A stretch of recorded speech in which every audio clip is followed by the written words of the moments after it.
Hey guys, my name is Luke O'Connell and I'm so excited to share with you today the details of a trip I made over the weekend to somewhere very special indeed. A place which is an utter testament to some of the greatest discoveries ever made in fields such as geology, biology and indeed paleontology. So let's get right into my trip over the weekend to the London Museum of Natural History. Upon our entrance we were greeted by a taster of what was to come. A magnificent Stegosaurus fossil, displayed in the shadow of a model of a newly formed Earth. And upon going through this magnificent kaleidoscope of colours, we arrived at exhibits which displayed the very formation of the Earth itself. And some of the geological formations they had on display were outstanding. But one of the most exciting parts about this area of the museum was that it allowed us to gain a bird's eye view of the Stegosaurus fossil we had passed by earlier. There was a section that took us through a quick geological and biological history of the Earth. And here we saw magnificent displays of Cambrian-era animals such as the world's first super predator, Anomalocaris. We saw fossils of ancient Permian-era reptiles, prehistoric fish such as the nightmare-inducing Xiphachtynus, a Cretaceous-era predator which could grow up to 20 feet long, and the skulls of two of the most impressive Cretaceous-era predators, Deinosuchus, a massive prehistoric super crocodile, and the skull of an adult Tyrannosaurus rex, along with many other creatures. We got to observe some of the treasures that the world had to offer up, from beautiful quartz, diamond and amber formations to uranium.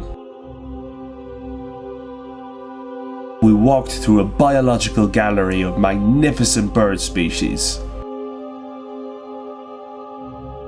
an engaging exhibit on a fascinating world on a much smaller scale, the world of insects.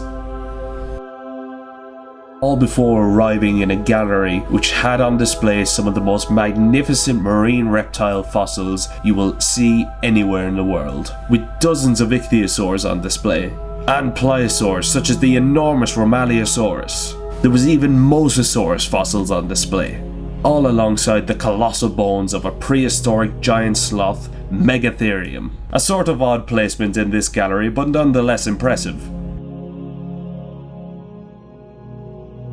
And after stopping for a quick pit stop in the T-Rex grill, where I was kept endlessly entertained by a pair of bickering raptors, and a burger almost as impressive as some of the exhibits themselves, we finally arrived at the main hall of the Natural History Museum of London, greeted by a massive crowd all in awe of the titanic blue whale skeleton suspended in midair. And a little bit of interesting trivia about this skeleton is that the blue whale it belonged to actually washed up dead not far from where I lived in Ireland. So definitely it was a little moment of Irish pride in a big London museum. And after working our way through the crowds, we finally arrived at the exhibit which really had brought us here, the dinosaurs. And upon entering we couldn't have been greeted by a better sight. The massive moving Tyrannosaurus rex of the London Museum of Natural History. Everyone there was in utter awe of this magnificent display, as the beast roared and moved in a brilliant lifelike sense.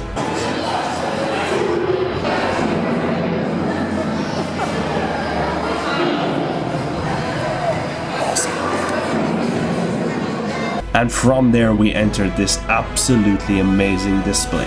There were so many facets of paleontology covered in this one exhibit. The massive skulls of both Tyrannosaurus rex and Triceratops were on display side by side. Once natural enemies, these creatures now lay side by side, utterly humbling passers-by. There were dinosaur nests. Dinosaurs suspended up in the rafters, such as a Gallimimus skeleton, a massive ornithomimid dinosaur. There was an Albertosaurus skeleton, a smaller and faster cousin of Tyrannosaurus rex. The utter lethality of this animal clearly evident even in the long dead bones. The exhibit also highlighted some of the most impressive weapons ever produced by evolution. The long spear-like horns of Triceratops, the bludgeoning powerful club of Ankylosaurus, the lethal claws and jaws of Allosaurus, the lion of the Jurassic. A pair of watchful dromaeosaurs kept a close keen eye on passers-by, and there were some real superstars of the paleontological world here too, with a magnificent Triceratops display, with a baby Triceratops alongside it for scale, although there wasn't much need for it, as standing beside this thing really did make you feel small. Even more humbling was the colossal skeleton of Camarasaurus, a Jurassic-era sauropod. There was a magnificent Ankylosaurus fossil, and alongside it was a baby Ankylosaurus model. And I'm not going to lie, my girlfriend Sarah and myself were completely enraptured by just how adorable it was. On display was the legendary fisherman himself, Baryonyx, with its huge hooked claws and long crocodile-like snout. Walking just from the tail tip to the snout of this animal felt like a lifetime. There were countless things to be in awe at here. A magnificent display on aquatic wildlife, geological exhibits about the history of Earth, astronomy, entomology, the study of insects, and of course paleontology, and so many other displays. You can stand face to face with a T-Rex, you can find yourself in the middle of an earthquake, you can stand beside the largest known animal ever discovered, the blue whale. It truly is an awe-inspiring and very, very special place.